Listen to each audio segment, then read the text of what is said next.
আমি তো কিছু ভুলভাল বলছি না, কিছু সত্য বলছি, কিছু তিতা সত্য কথা বলছি, যে সত্যি কথাগুলো সবাই বলছে না। আমার কাছে মনে হয়েছে এখন যে অবস্থা চলছে দেশের, এই অবস্থাতে সত্যি কথাগুলো বলা উচিত, প্রতিবাদ জানানো উচিত। সামনে নির্বাচন, আদৌ হবে কিনা আমি নিশ্চিত না, কিন্তু জনগণ যাতে বিভ্রান্তিতে তারপরে কোনো ছলনার মধ্যে এসে যাতে নিজেদেরকে বিলিয়ে না দেয়, দেশটা যাতে একটা ব্যালেন্স পর্যায়ে থাকে, সেই প্রচেষ্টায় আমি যতটুকু জানি, আমার কাছে যেটা ভালো লাগছে এবং যেটা মন্দ লাগছে, সেটাই আমি আপনাদের সাথে শেয়ার করছি।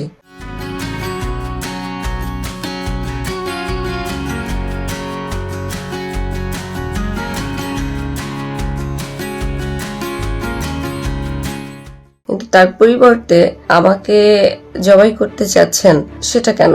আমি যদি কিছু ভুল বলে থাকি, সেটা ব্যাখ্যা দেন, যুক্তি খাটান, লজিক দেন, আমাকে ভুল প্রমাণিত করেন, তর্ক করেন। কিন্তু আমি তো কমেন্ট বক্স ওপেন রেখেছি এবং পাবলিক রেখেছি, কোনো কিছু তো আর চুপিসারে করছি না।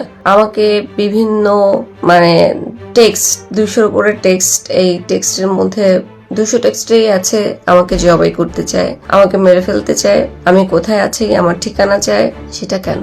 আমাকে যদি মেরে ফেলেন, আমি তো মরে গেলাম, কিন্তু আমার মতো যারা আছে তারা কি বসে থাকবে? বসে থাকবে না, সবাই কথা বলবে।